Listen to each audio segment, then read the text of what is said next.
One of the most frequent watch repairs that we do at Gray & Sons is replacing the batteries on quartz watches.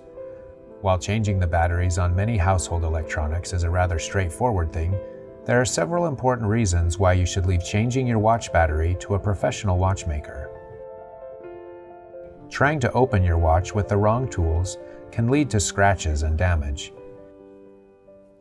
If not opened with care, dust and dirt may get inside and cause future problems. Gray & Sons has the Swiss-trained watchmakers and all of the specialized equipment and tools needed to properly open your watch and replace the battery. Water-resistant watches are tested before and after to make sure all gaskets are good and the watch is sealed. Old batteries are then disposed of properly. Occasionally we do find quartz watches that have had a battery leak inside, or we may find some other problem with the mechanism, like a bad coil or circuit. Our watchmakers are more than qualified to address any of these issues.